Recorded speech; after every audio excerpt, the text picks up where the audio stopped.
Welcome to Virtual Learning Network. Business Environment Session 14, Structure of Indian Economy. Topics to be covered include India, an underdeveloped economy, the Indian economic system, economic growth and economic development, trends in national income growth and its structure, trends in saving and investment, role of the public sector, joint sector, India, an underdeveloped economy. The Indian economy is categorized as an underdeveloped economy, though it is no longer suffers from stagnation as it did under the British. The development since independence has been spectacular. A good amount of natural resources remain unutilized. In fact, almost characteristic features of an underdeveloped economy are still present in the Indian economy.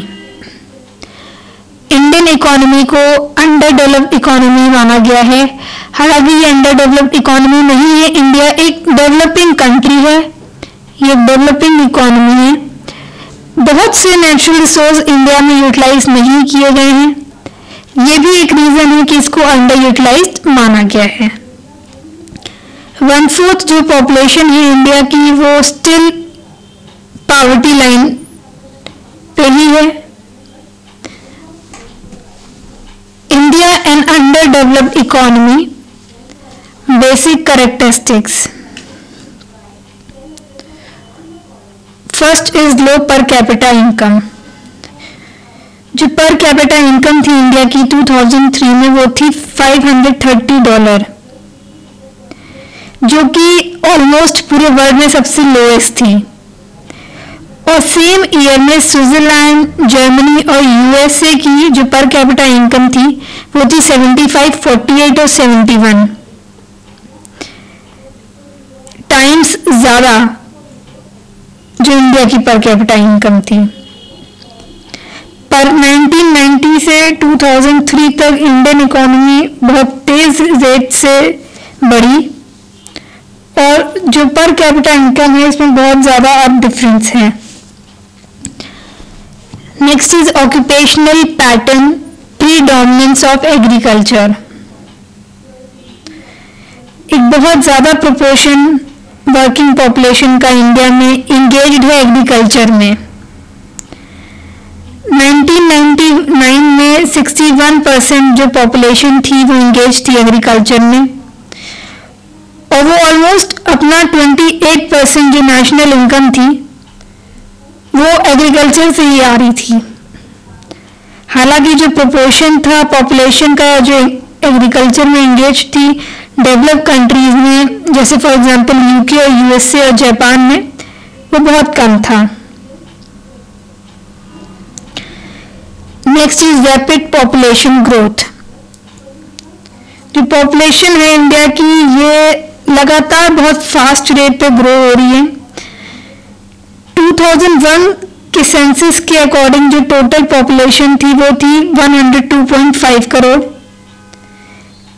अगर हम इसको 1961 से compare करें तो 1961 में थी 43.9 crore.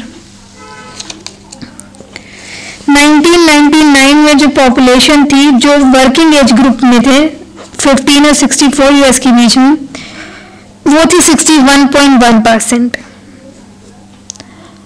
Next characteristic is chronic unemployment.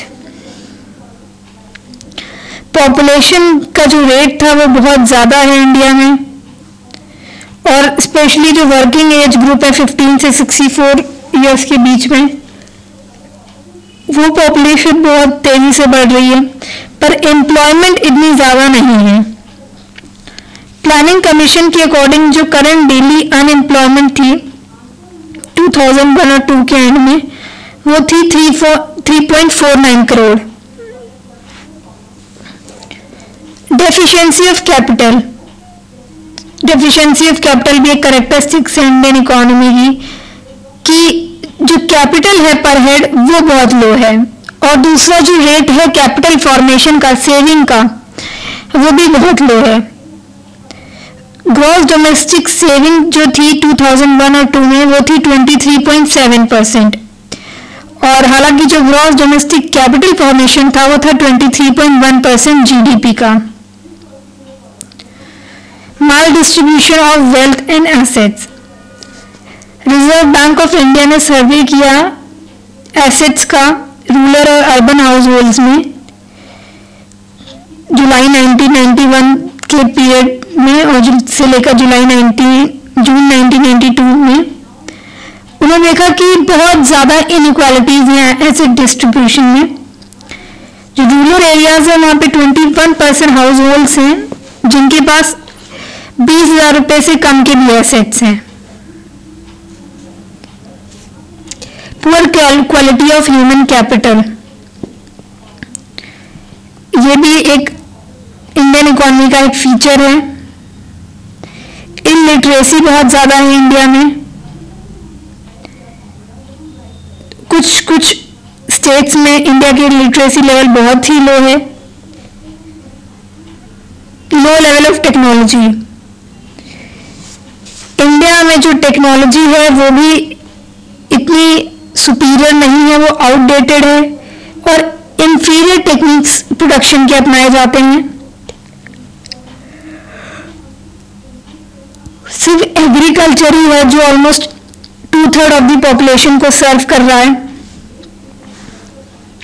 आज भी जो फार्मर्स हैं वो सोइंग मशीन्स, हार्वेस्टर्स, ट्रैक्टर्स को अफोर्ड नहीं कर पा रहे हैं क्योंकि ये बहुत एक्सपेंसिव है उनके लिए। साइंस और टेक्नोलॉजी में इतना कोई ज़्यादा रोल नहीं है। Next is the Indian economic system.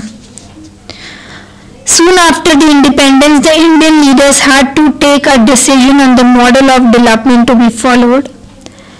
The choice between socialism with complete ownership and control of the means of production by the state or capitalism with ownership of the means of production totally in the hands of private sector was highly limited role of the state.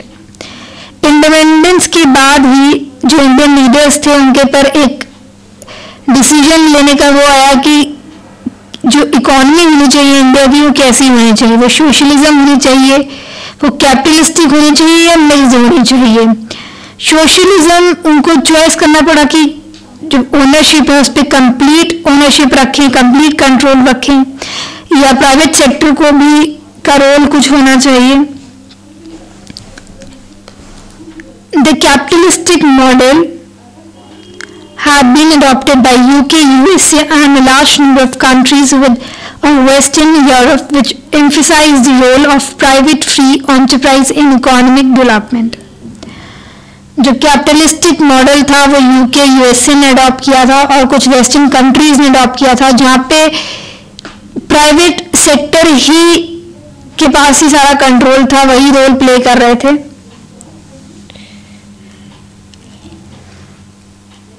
To get rid the system from exploitation of the capitalist class, all means of production should be brought under state ownership and control, and the economy would have no private enterprise based on self-interest. Mixed economy framework for Indian economy. Positive economy role of the state, coexistence of the public and the private sector. Concept जो था mix economy के India में उसने accept किया कि public sector और private sector दोनों का एग्जिस्टेंस होना चाहिए और दोनों को ही रोल प्रोवाइड करने चाहिए। इसीलिए इंडिया ने मिक्स्ड इकोनॉमी अडॉप्ट की क्योंकि एक पॉजिटिव इकोनॉमिक रोल था स्टेट का। इसमें जो वेल्थ की कॉन्सेंट्रेशन थी वो सिर्फ कुछ लोगों के हाथ में नहीं थी, वो प्राइवेट सेक्टर में भी थी और पब्लिक सेक्टर में भी थी। लेबर का जो एक्सप्लॉयटेशन था वो इतना नहीं था, वो ऑलमोस्ट खत्म हो गया है मिक्स्ड इकोनॉमी में। और पब्लिक सेक्टर और प्राइवेट सेक्टर दोनों एक साथ एग्जिस्ट कर रही है। The mixed economy framework as developed in India has been trying to reform the capitalist mode of production in order industrial to promote development, self-reliance and equity with emphasis on helping the weaker sections of the society. जो mixed economy था basically उसने एक mix approach follow करी ताकि India में development हो, self reliance हो, India खुद पे एक सेल्फ रिलायंट हो, उसके पास हर चीज हो और वीकर सेक्शन को भी सपोर्ट करे। Economic growth and economic development. Economic growth refers to increase over time in the real output of goods and services. Output is generally measured by gross or net national product (GNP) or national income. Growth in output can be achieved by the use of larger inputs like land, labor and capital or by increase in the efficiency of their use. Economic development is a more comprehensive term. Economic growth और economic development का एक जैसा ही मतलब होता है, पर economic development एक comprehensive term है। इकोनॉमिक ग्रोथ का मतलब है कि कितना इंक्रीज हुआ है रियल आउटपुट में, चाहे वो गुड्स हो चाहे सर्विसेज हो। आउटपुट जो मेजर होता है वो जीएनपी में मेजर होता है, नेशनल इनकम में। और जो ग्रोथ है आउटपुट में अचीव हो सकती है अगर लार्जर इनपुट्स यूज किए जाएं जैसे land, labour, capital. Economic growth basically concern है कि क्या प्रोडक्टिव कैपेसिटी है इकोनॉमी की। ये बेसिकली अचीव होता है जो ग्रॉस नेशनल प्रोडक्ट होता है उसको डिवाइड कर देते हैं और पर कैपिटा टोटल पॉपुलेशन से डिवाइड करते हैं उसको, पर कैपिटा जीएनपी निकालते हैं। इकोनॉमिक डेवलपमेंट जैसे मैंने बताया कॉम्प्रिहेंसिव टर्म है और सिर्फ ये नहीं बताता है कि आउटपुट क्या है गुड्स और सर्विसेज का, बल्कि क्या टेक्निकल या इंस्टीट्यूशनल चेंजेस हो सकते हैं जो कि ऑब्टेन किए जा सकते हैं, डिस्ट्रीब्यूट किए जा सकते हैं। डेवलपमेंट का मतलब है इंफ्रास्ट्रक्चरल फैसिलिटीज में क्या डेवलपमेंट है, चाहे वो इकोनॉमिकल हो चाहे सोशल हो, क्या इकोनॉमिक इंफ्रास्ट्रक्चर है, ट्रांसपोर्ट कम्युनिकेशन में कितनी डेवलपमेंट है, इरिगेशन में क्या डेवलपमेंट है, पावर, हाउसिंग, वाटर सप्लाई में क्या डेवलपमेंट, फाइनेंशियल इंस्टीट्यूशंस कितनी तेजी से आ रहे हैं, सोशल इंफ्रास्ट्रक्चर क्या है, हेल्थ फैसिलिटीज कितनी प्रोवाइडेड गई हैं। डेवलपमेंट में ये सब चीजों को कंसिडर करते हैं। It implies not only with a larger output of goods and services, that is a sustained increase in gross national product, but also technical and institutional changes by which it is obtained and distributed. Thus, while economic growth merely involves a stress on the quantitative measures such as gross national product, real output per capita, economic development implies economic growth along with the changes in the distribution of gross national product and in the social economic structure. Economic growth and economic development. Economic growth means more output, while economic development means more output and changes in the technical and institutional arrangements by which it is produced and distributed. Economic growth का मतलब है ज़्यादा output, हालांकि economic development का मतलब है ज़्यादा output भी और कितना ज़्यादा चेंजेस हैं टेक्निकल और इंस्टीट्यूशनल अरेंजमेंट्स में। ग्रोथ में भी well involved not only more output, the right from greater amounts of input, but also greater efficiency. Development goes beyond this to imply changes in the composition of output and the allocation of inputs by sectors. Most of the underdeveloped countries of today have a colonial past, and their growth pattern is quite similar in many respects.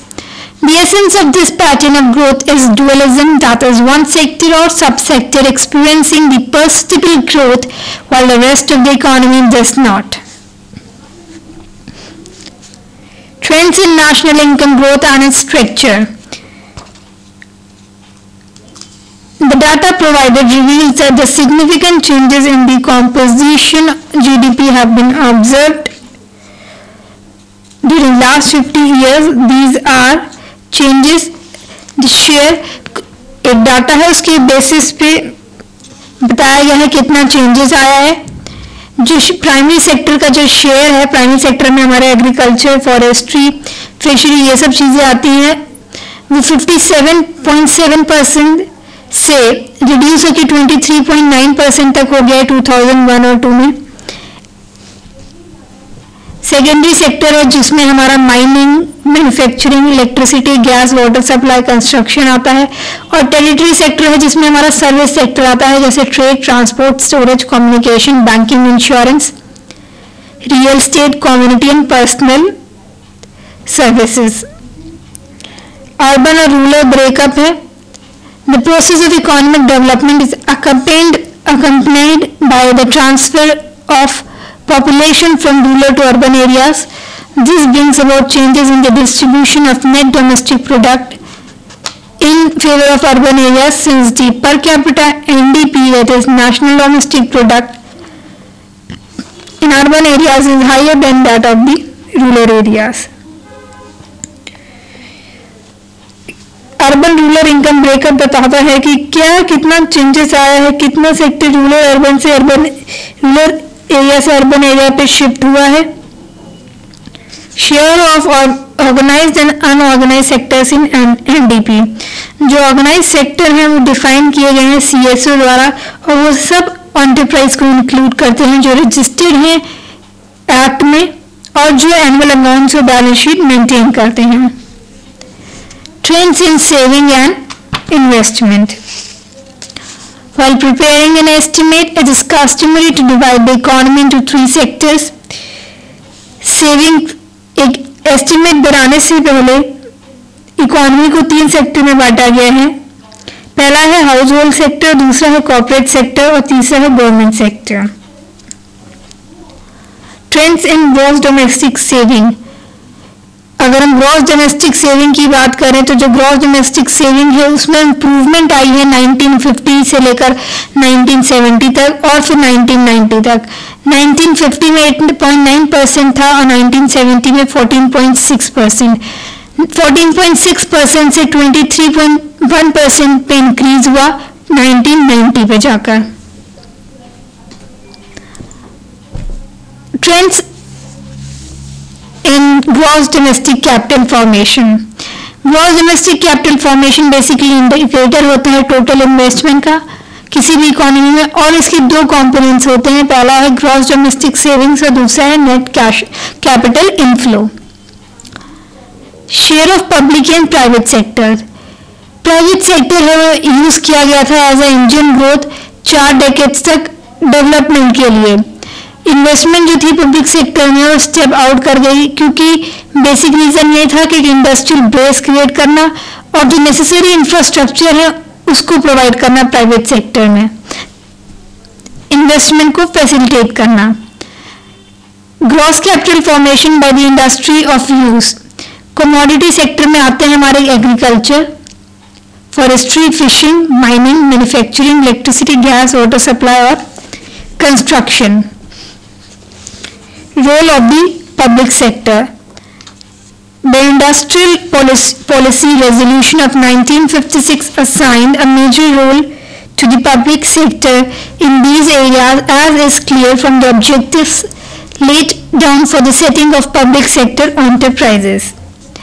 Industrial Policy Resolution में 1956 में public sector को एक major role दिया गया और basically उसके कुछ objectives थे, जैसा रैपिड एक तेजी से इकोनॉमिक डेवलपमेंट को प्रमोट करना, जो इंफ्रास्ट्रक्चर है उसको प्रमोट करना, डेवलपमेंट करनी हैवी और बेसिक इंडस्ट्रीज की, एम्प्लॉयमेंट अपॉर्चुनिटीज क्रिएट करना, डिस्ट्रीब्यूशन करना इनकम और वेल्थ की ताकि कॉन्सेंट्रेशन ऑफ वेल्थ ना हो,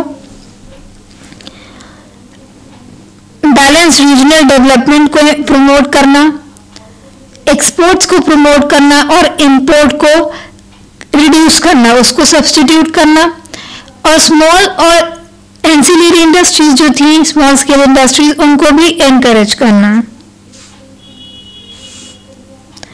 The role played by the public sector in developing the Indian economy and meeting its objective. Public sector का basically जो objective था वो यही था कि एक strong industrial base create करना, export को promote करना। कुछ public enterprises थी वो उसमें उनका यही role था।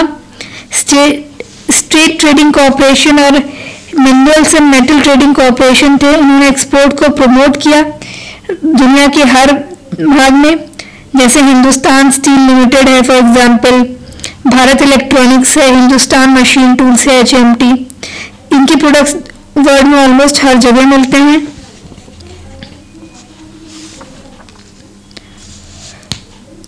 इंपोर्ट को सब्स्टिट्यूट करना, for example Hindustan antibiotics limited, Indian drugs and breakup, Indian Drugs and Pharmaceuticals Limited, ONGC, Oil and Natural Gas Commission, Indian Oil Corporation, इन सब कंपनीज ने इंपोर्ट को सब्स्टिट्यूट किया और इंपोर्ट को फिर रेड्यूस किया।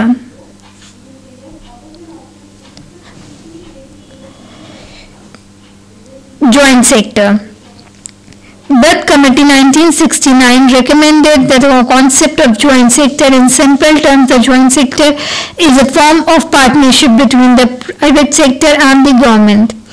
Dutt Committee 1969 में उनके पास एक joint sector का आइडिया आया और उन्होंने joint sector के लिए recommend किया। joint sector basically partnership है private sector और government sector, यहाँ मतलब public sector के बीच में। जॉइंट ओनरशिप होती है कुछ कंपनीज की, जिसमें बेसिकली जो मेजॉरिटी होता है वो गवर्नमेंट का ही होता है। एनुअल सर्वे इंडस्ट्रीज 1997-1998 के अकॉर्डिंग कुछ डाटा प्रोवाइड किया गया है।